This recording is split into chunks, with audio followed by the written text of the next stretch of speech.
हाँ बच्चों ध्यान से देखो आप 7th क्वेश्चन एक्सरसाइज 13.4 प्रोबेबिलिटी। उसके अंदर प्रोबेबिलिटी डिस्ट्रीब्यूशन के अंदर लास्ट क्लास में भी मैंने बताया था प्रोबेबिलिटी डिस्ट्रीब्यूशन के बारे में, तो उसमें मीन और वेरिएंस भी होता है और फॉर्मूले भी मैंने बताए थे, ठीक है ना। राइट, सबसे पहले 7th क्वेश्चन में क्या लिखा हुआ है, head is likely to occur as 3 times as tail, यानी हेड के चांसेस आने के 3 गुना ज्यादा है। यानी टेल अगर एक बार आएगा ना तो हेड 3 बार आएगा। तो इसका मतलब ये हुआ कि h is equal to 3t, h is equal to 3t, head के आने के चांसेस 3 गुना ज्यादा है, 3 टाइम्स ज्यादा है। तो टेल अगर एक बार आएगा तो हेड 3 बार आएगा, वो ये कहना चाहते हैं। राइट, तो अगर तुम ध्यान से देखो तो head probability of head plus probability of tail क्या होता है बच्चों, 1। क्लियर हो गया। तो अब यहां बताओ कि यहां पर हमें बेनिफिट कैसे मिलेगा बच्चों इस चीज का। यहां चेंज हो जाएगी ना प्रोबेबिलिटी, यहां वो हाफ हाफ नहीं रहेगी ना बच्चों। तो हेड की जगह पर मैं यहां पर क्या लिख दूं, 3t और plus t is equal to 1, तो 4t, तो t इज इक्वल टू 1/4। इसका मतलब ये हुआ बच्चों कि अगर मैं h और t का रेशियो हो गया, इसका मतलब 3:1, h और t का रेशियो क्या हो गया 3:1। तो प्रोबेबिलिटी ऑफ हेड आ रही है बच्चों 3/4 और प्रोबेबिलिटी ऑफ जो टेल है बच्चों वो 1/4। राइट, तो हेड की प्रोबेबिलिटी कितनी आ गई 3/4 और प्रोबेबिलिटी ऑफ टेल कितनी आ गई 1/4। तो यहाँ वो 1/2 वाला कंसेप्ट नहीं चलेगा कॉइन के केस में, कहीं तुम 1/2 वाला कंसेप्ट ले लो। यहां पर उन्होंने कंडीशन लगा दी है कि हेड 3 टाइम्स ज्यादा आता है। राइट, तो अब मुझे क्या करना है बच्चों, अच्छा कितनी बार थ्रो किया बच्चों तुमने, 2 टाइम्स। आप पढ़ो ना, कॉइन को 2 टाइम्स थ्रो किया, क्वेश्चन पूरा पढ़ो, लिखा हुआ है उसके अंदर। अब बच्चों प्रोबेबिलिटी ऑफ 0 का मतलब ध्यान से देखो क्या लिखा हुआ है कि find the probability distribution number of tails. बच्चों 2 बार थ्रो किया तो 0 1 2 क्यों आया, क्योंकि 2 बार थ्रो किया। 3 बार थ्रो करेंगे तो 0 1 2 3 आएगा। अब probability distribution number of tails, P of 0 का मतलब है दोनों बार टेल नहीं आई। P ऑफ 0 का मतलब है दोनों बार टेल नहीं आई, तुम फेल हो गए। P ऑफ 0 होता है नो सक्सेस, यानी तुम फेल हो गए। फेल का मतलब है दोनों बार टेल नहीं आई। राइट, दोनों बार टेल नहीं आई तो दोनों बार क्या आया बच्चों, हेड आया, दोनों बार हेड आया। तो प्रोबेबिलिटी ऑफ हेड क्या होगी बच्चों 3/4 और दूसरी बार भी क्या होगी बच्चों 3/4। अब P1 का मतलब क्या है कि तुम्हें एक बार सक्सेस मिली है, P1 का मतलब एक बार सक्सेस मिली है, यानी एक बार टेल जरूर आया है। राइट, मान लो पहली बार टेल आ गया, दूसरी बार हेड आएगा फिर, या जब हम या करते तो प्लस करते हैं, या पहली बार हेड आ गया दूसरी बार टेल आ गया। अब टेल आने की प्रोबेबिलिटी कितनी दे रखी है बच्चों 1/4 इंटू 3/4 प्लस 3/4 इंटू 1/4। इनको हम सोल्व करेंगे तो 9/16 आएगा, और जब इसको सोल्व करेंगे बच्चों हम तो 6/16 आएगा। कटिंग नहीं करनी। P ऑफ 2 का मतलब है दोनों बार सक्सेस मिल गई, दोनों बार सक्सेस, ये कोडवर्ड है ये। P2 का मतलब दोनों बार पास, दोनों बार सक्सेस। दोनों बार सक्सेस का मतलब है दोनों बार टेल आ गया, तो इसकी प्रोबेबिलिटी क्या होगी 1/4 इंटू 1/4 1/16।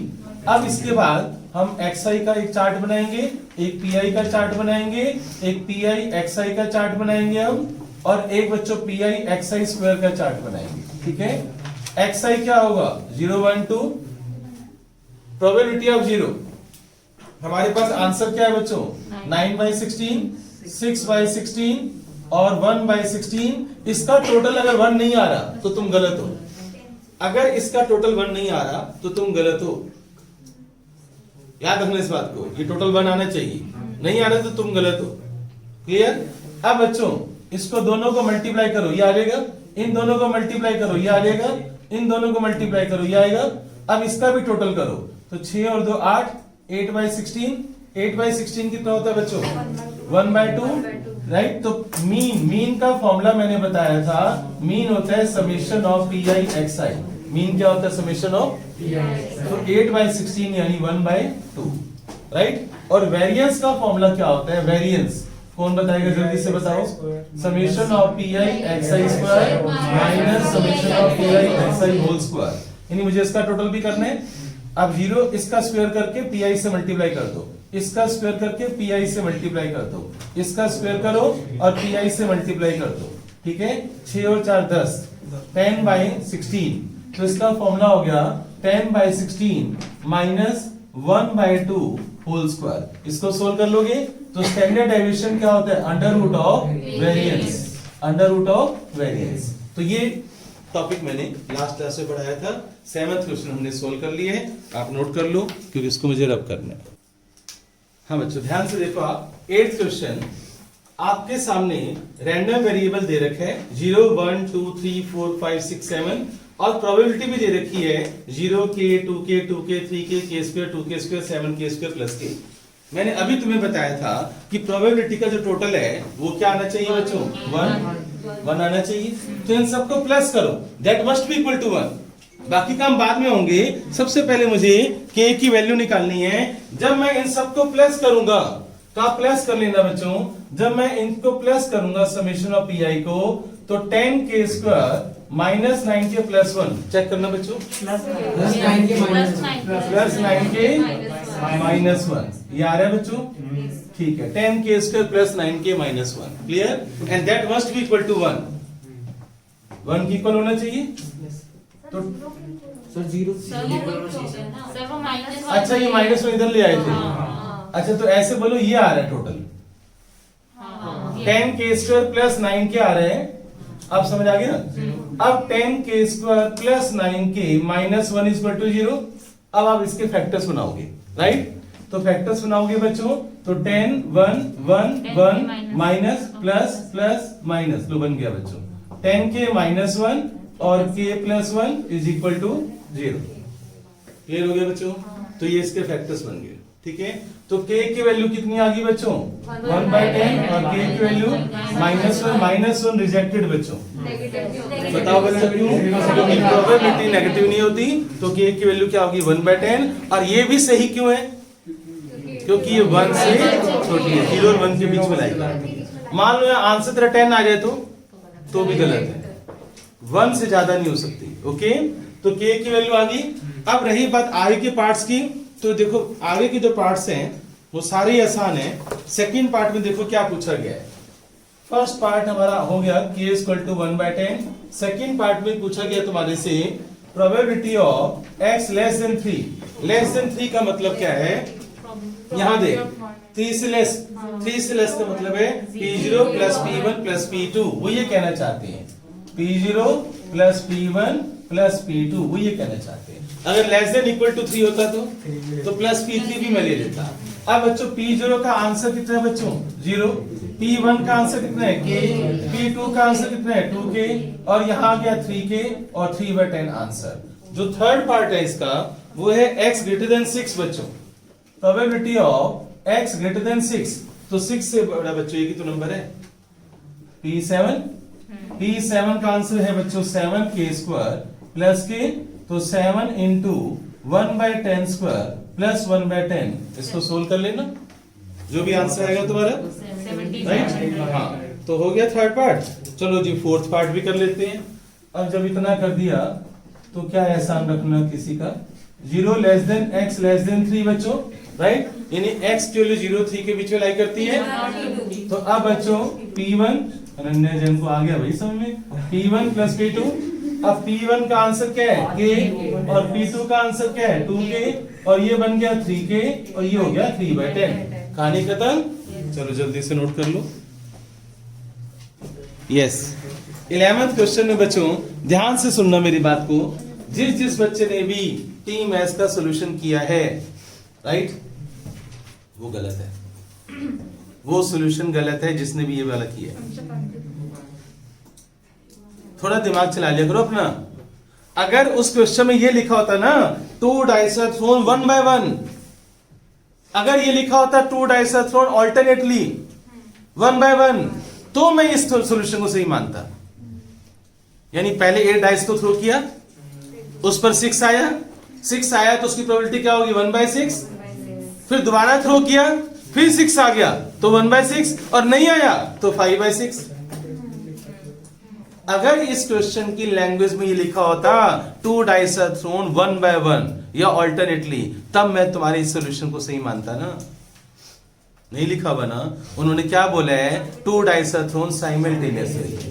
तो टीएमएस के सॉल्यूशन पे लिखो सी क्लास रजिस्टर और सॉल्यूशन काट दो, ये वाला लिखो सी क्लास रजिस्टर, सी रजिस्टर बच्चों लिखो, आ जाएगी सी रजिस्टर तो दिखाई दे ही जाएगा। हाँ बच्चों, वो काटा हुआ तो दिखाई दे ही जाएगा, इतना बड़ा काट दिया ऐसे। हाँ बच्चों समझ आ गया। उन्होंने बोले 2 dice are thrown simultaneously. Simultaneously मतलब क्या होता है, ये 2 डाइस ऐसे हाथ में पकड़ो, ऐसे कर दो, थ्रो कर दो ऐसे, तो 2 डाइस आर थ्रोन साइमल्टेनियसली।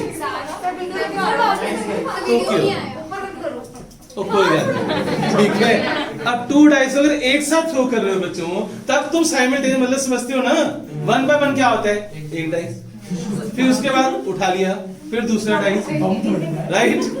तो यार तो ऐसे ऐसे करेगा। हाँ बच्चों, अब 2 डाइस आर थ्रोन, ध्यान से देखो, 2 डाइस साइमल्टेनियसली लिखा हुआ है। साइमल्टेनियसली का मतलब है एक साथ, साइमल्टेनियसली का मतलब होता है टुगेदर। टुगेदर लिखा हो, साइमल्टेनियसली लिखा हो, तो इन दोनों में फर्क आएगा बच्चों। 2 डाइस आर थ्रोन, अब सेट बनेंगे, दोनों पर या तो 1 1 दिखाई देगा, या 2 2 दिखाई देगा, या 3 3 दिखाई देगा, या 3 4 दिखाई देगा, 4 3 दिखाई देगा, 1 6 दिखाई देगा, 36 आउटकम्स दिखाई दे सकते हैं ना तुम्हें। अब वो कहानी बनने वाली है। अब उन्होंने क्या कहा है कि number of sixes, number of sixes, उसकी प्रोबेबिलिटी डिस्ट्रीब्यूशन निकालना है। नंबर ऑफ सिक्सेस का, कितने डाइस तो थ्रो किया है, 2 डाइस को, तो xi क्या होगा, 0 1 2। अब p0 का मतलब क्या है कि तुम्हें दोनों डाइस के ऊपर सक्सेस नहीं मिली, यानी दोनों डाइस के ऊपर 6 नहीं, ना इधर आया ना उधर आया। ऐसे कितने होंगे सोचो, आप सोच कर दिखो आई क्यों। देखो मेरी बात सुनो, 6 वाले डाइस, अगर मैं 2 डाइस को थ्रो करता हूं तो मान लो ये 1 6 नहीं, p0 का मतलब है ये 1 6 नहीं आया, 2 6 नहीं आया, 3 6 नहीं आया, 4 6 नहीं आया, 5 6 नहीं आया, 6 1 6 2 6 3 6 4 6 5 6 6 ये नहीं आए। उन्होंने क्या बोले, find the probability distribution of number of sixes, number of sixes. ठीक है, तो कितने हैं बच्चों ये 11, यानी इनमें से कोई पेयर नहीं है। तो फिर किस में से आया भाई, 25 में से कोई एक आया ना भाई। टोटल 36 होते हैं ना, 36 में से 11 माइनस कर दो ना। तो अब बच्चों इसका आंसर क्या होगा, 25/36, जो टी मैथ्स में लिखा हुआ है ना, वो आंसर तो ठीक है, पर तरीका ये है, नजरिया गलत है। बिल्कुल सही पकड़ा तुमने, नजरिया गलत है। हाँ बच्चों समझ आई कहानी।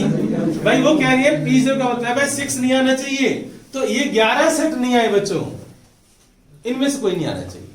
p0 का मतलब है फेल हो गए तुम। p1 का मतलब है किसी एक पर तुम 6 आया, किसी एक पर 6 आया।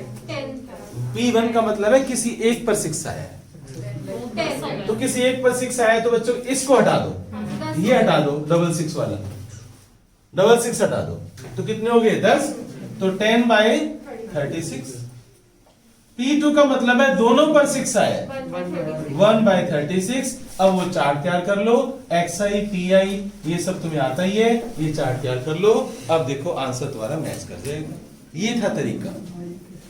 तो तुमने जिसने भी कहा है कि हमने समझ के किया है, उस समझ भी गलत है ना बेटे, क्योंकि आपने ये क्यों नहीं सोचा कि हम एक साथ थ्रो कर रहे हैं साइमल्टेनियसली, 1 बाय 1 थोड़ी कर रहे हैं, तो प्रोबेबिलिटी आप अलग अलग करके नहीं लिख सकते आप। ओके, नोट करो इसमें। 12th क्वेश्चन के अंदर क्या है कि इंटीजर्स है बच्चों 1 2 3 4 5 6 इंटीजर्स हैं। कोई भी 2 इंटीजर चुन लो इसमें से, कोई भी 2 रैंडमली, कोई भी 2 चुन लो, right. Find the probability distribution of the larger number. जो 2 चुनोगे ना, उसमें से जो बड़ा नंबर होगा ना, उसकी probability distribution. Find the probability distribution of larger number, right. तो यही लिखा हुआ है, लार्जर ऑफ द 2 नंबर, उन दोनों में से जो नंबर बड़ा होगा, राइट। सबसे पहले बच्चों ध्यान से देखना, दो नंबर चुनने बच्चों, 11th क्लास में चलेंगे परमुटेशन कॉम्बिनेशन। सैंपल स्पेस बना रहा हूं बच्चों। First box can fill up in 6 ways. अब एक नंबर तुमने उठा लिया वहां से, उन्होंने बोले विदाउट रिप्लेसमेंट, पढ़ कर देख लो आप, वापस नहीं डाला तुमने। अब दूसरा नंबर उठाया तो किस में से उठाओगे? 5 में से ना, तो second box can fill up in 5 ways. अब by fundamental principle counting total ways कितने बनेंगे? 30। तो 30 पेयर बनेंगे नंबर उठाने के 30। जैसे 1 2 उठा लिया, 2 3 उठा लिया, 3 4 उठा लिया, 1 4 उठा लिया, ऐसे 30 पेयर बनेंगे ना, राइट। तो अब मैं लिखने की जरूरत नहीं है, जैसे 1 2 1 3 1 4 ऐसे करते जाओगे तो 30 पेयर्स बनेंगे। अब बच्चों बात आती है लार्जर नंबर। अब आता है लार्जर नंबर, तो xi बच्चों। अब बताओ, अगर तुमने 1 और 2 उठाया, मान लो 1 और 2 उठाया, तो इसमें लार्जर नंबर कौन सा भाई? 2। तो xi होगा तुम्हारा यहां पर 2। और इसकी प्रोबेबिलिटी बच्चों जो होगी, अब बताओ 2 कितने पेयर में आएगा? 2 कितने पेयर में आएगा? 2 कितने पेयर में आएगा? उसके लिए मैं क्या करता हूं, तुम्हें समझाने के लिए ना इस कॉलम को थोड़ा सा ऐसे कर देता हूं। अच्छा बच्चों, 2 बच्चों, एक तो 1 2 वाला पेयर, एक 2 1 वाला पेयर, क्या 3 2 भी लिखूं? गलत। 2 लार्जर नंबर, जो 2 नंबर चुनोगे उसमें से 2 बड़ा होना चाहिए। आप 3 2 तो चुन ही नहीं सकते भाई, 3 2 में से फिर 3 बड़ा होगा ना यार। तो आप 1 और 2 ही तो चुन सकते हो लार्जर नंबर। तो बच्चों इसकी प्रोबेबिलिटी क्या होगी? 2 में से कोई एक आएगा, आएगा तो 30 में से, आएगा तो 30 में से। अब आती है बात कहानी बच्चों 3 की। अब ऐसे 3 क्या है बताओ? 1 3 2 3 3 1 और 4 3 3 2 बच्चों, ठीक है 3 2। अब कितना हो गया बच्चों ये? 4 बाय 13, 4 बाय 30। इसको थोड़ा सा ना मैं ऐसे कर देता हूं, यहां पर लिखता हूं PI, ठीक है। इसका बना था 2 बाय 30 और इसका कितना बना? 4 बाय 30, ठीक है। क्लियर हो गया बच्चों, राइट। तो अब बच्चों 4 पर आ जाओ। लार्जर नंबर 4 भी हो सकते हैं, फिर शुरू हो जाओ। 1 4 4 1 2 4 4 2 3 4 4 3 और बोलो 5 4 नहीं 1 2 3 6 6 बाय 30। अब आ जाओ बच्चों लार्जर नंबर 5, तो 1 5 5 1 2 5 5 2 3 5 5 3 और बोलो 4 5 5 4 8 हो गए 8 बाय 30। अब लार्जर नंबर 6 पर आ जाओ बच्चों। तो लार्जर नंबर 6 के ऐसे बना लेना, तो क्या आएगा? 10 बाय 30। इनका टोटल करना 1 आ रहा है। 10 18 और 24 और 4 28 और 2 30, तो टोटल 1 आ रहा है ना बच्चों। अगर तुमसे मीन पूछेंगे तो मीन के लिए PI XI कर लेना, अगर वेरिएंस पूछेंगे तो PI XI स्क्वायर करके फॉर्मूला लगा देना, राइट। तो ये कंसेप्ट और नोट कर लो, समझ गए होंगे। लास्ट वाले के अपने आप बना लेना, 10 बनेंगे बच्चों लास्ट वाले पे, ठीक है। ये नोट कर लो। 14th क्वेश्चन जो है बच्चों, ध्यान से देखना आप। 14th क्वेश्चन के अंदर टोटल बच्चों 15 स्टूडेंट्स हैं, टोटल 15 बच्चे हैं बच्चों। ध्यान से देखो आप, इसके अंदर एजेस दिए हुए हैं, ये 14 एज 15 एज 15 बच्चे हैं, उनकी एज लिखी हुई है 14 एज। XI हमारा हो जाएगा एज बच्चों, XI हो जाएगा एज। और 14 की एज वाले बच्चे, 15 के साल, 16 साल वाले बच्चे, 17 साल वाले बच्चे, 18 भी है बच्चों, 19 भी है और 20 भी है और 21 तक है। चलो जी, डाटा आ गया तुम्हारे पास। इतनी एज वाले बच्चे हैं, 19 20 है, 21 कहाँ है? हाँ है। 14 की एज वाले कितने बच्चे बच्चों काउंट करो? दो स्टूडेंट्स हैं, ठीक है, 14 की एज वाले। तो इसकी प्रोबेबिलिटी क्या होगी बच्चों? इसकी प्रोबेबिलिटी होगी 2 में से कोई एक आएगा, एक बच्चा उठा लिया तुमने, वो 2 में से कोई एक उठाओगे ना इन 2 में से, तो 2/15। समझ आ रहा है बच्चों?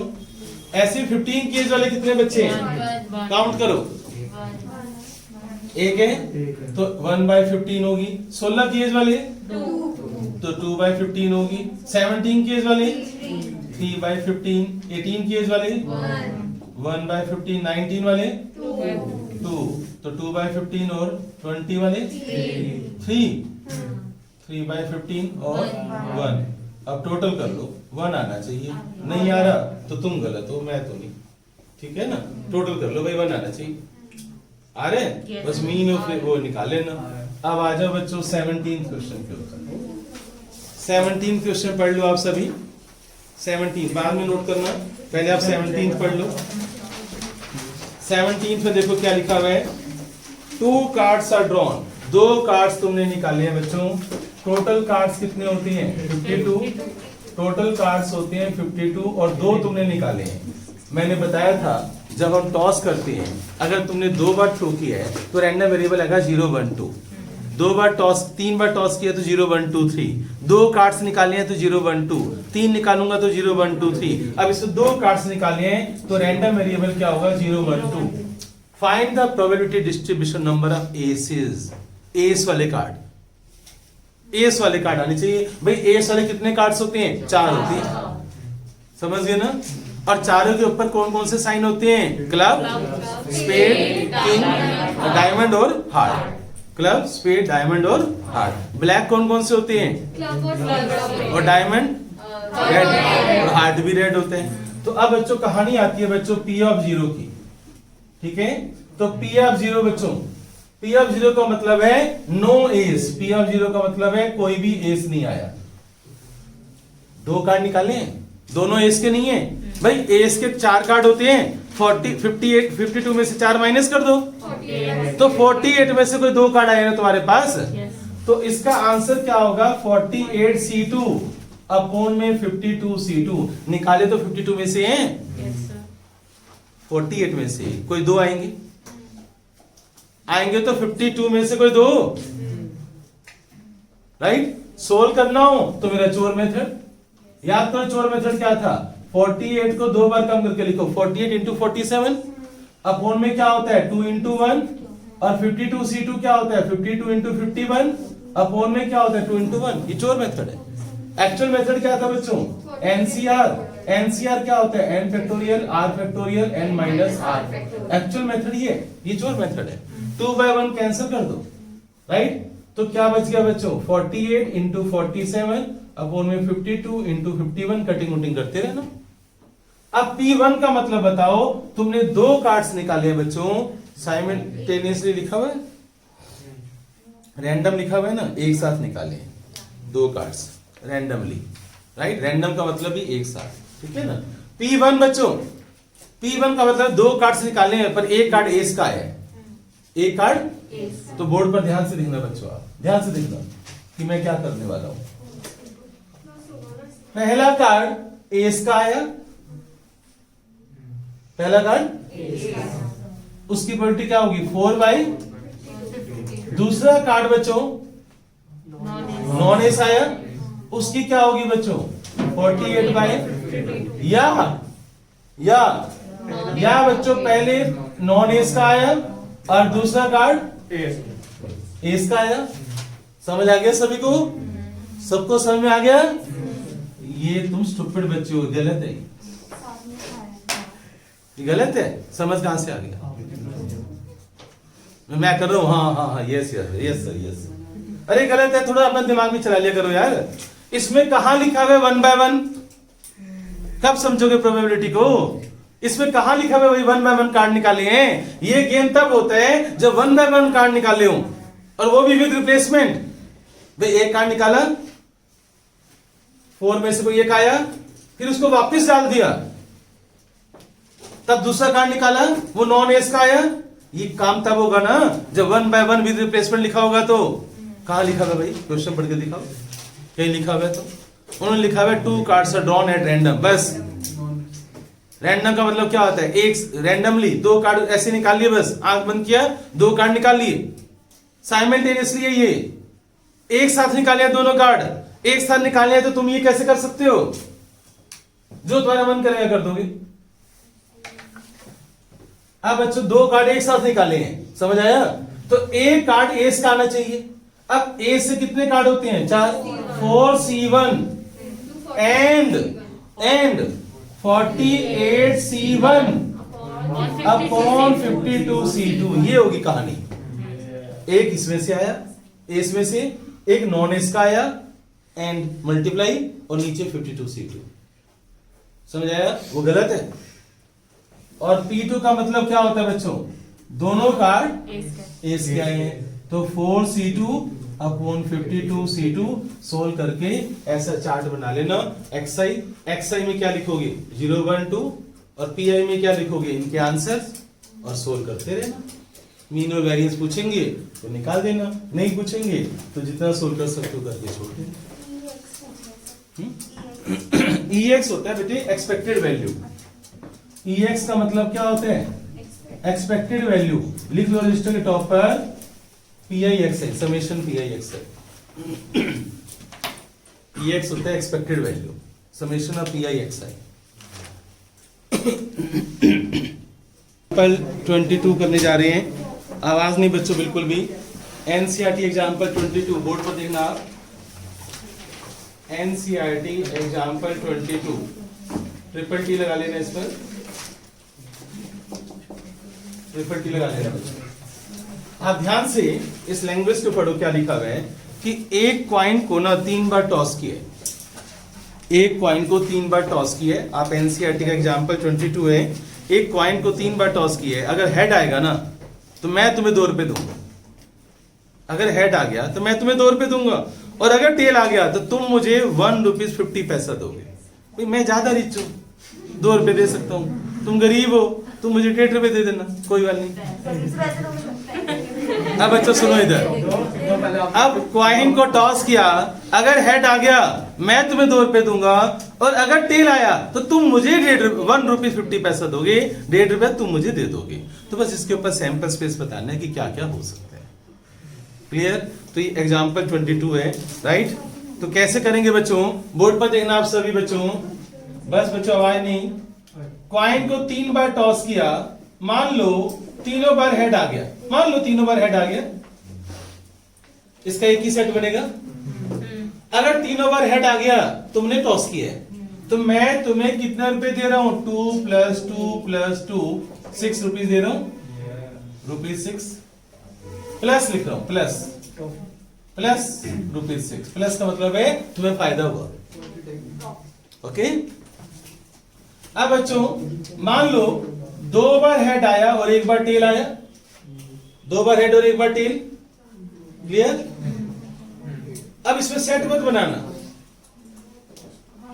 इसमें सेट मत बनाना कि पहले टेल आ गया बाद में 2 बार हेड आ गए, ऐसा नहीं है, इसमें सेट नहीं बनेंगे। बस 2 हेड 1 टेल, भाई तुमने एक क्वाइन को 3 बार टॉस किया ना, राइट, तो मैं टोटल काउंट कर लूंगा भाई कितनी बार हेड आए तेरे, 3 बार आए हैं, पकड़ 6 रुपए। अब 3 बार तुमने टॉस किया, भाई क्या हुआ, 2 बार हेड आए और 1 बार टेल आए, राइट, तो 2 बार हेड के मैं पैसे दूंगा 2 + 2, और 1.5 रुपया तुम्हारे से वापस ले लूंगा, राइट। तो 4 रुपीज में से 1.50 माइनस करना, 2.50, तो ₹2.50 तुम्हारा फायदा हो गया, तो प्लस ₹2.50, प्लस ₹2.50। समझ आ रहा है, प्लस का मतलब समझ में आ रहा है तुम्हें, राइट। अब बच्चों ये भी तो हो सकता है बच्चों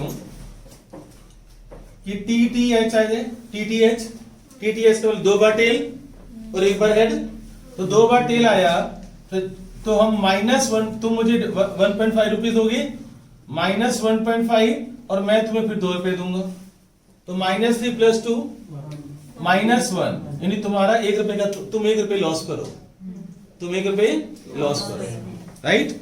अब बच्चों आगे चलते हैं।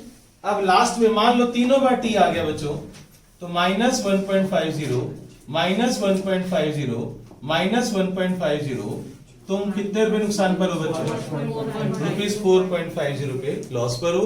बस उन्होंने कहा था कि बनाकर दिखाओ सैंपल स्पेस कि क्या क्या होगा, क्या प्रोबेबिलिटी आएगी। तो ये प्रोबेबिलिटी होगी, राइट। ये रैंडम वेरिएबल हो गया xi, ये प्रोबेबिलिटी होगी, ये चार्ट बनाना था। समझ आया? इसमें से कुछ पूछना है किसी ने? अब मेरी बात ध्यान से सुनो। जिस बच्चे ने एग्जाम्पल 29 पूछा है मुझसे, पढ़कर देख लो आप एक बार पढ़कर देख लो। एग्जाम्पल 29 अपनी दोनों आंखों से पढ़ो। एग्जाम्पल 29 ध्यान से देखो बच्चों, मैं क्या करने वाला हूं। एग्जाम्पल 29 ये ला बच्चों, ये ऐसे हटाया और ये हो गया एग्जाम्पल 29। एग्जाम्पल 29 यहां पर क्या लिखा है बच्चों? एस। तो एस को हटाकर मैंने कर दिया किंग। बन गया बच्चों तुम्हारा एग्जाम्पल 29। जहां जहां एस है वहां पर किंग कर लो तो बन गया एग्जाम्पल 29। समझ आया? Right, exactly same, no change. Note करो जल्दी, सब कुछ यही है यार। किंग और एस में क्या फर्क है यार?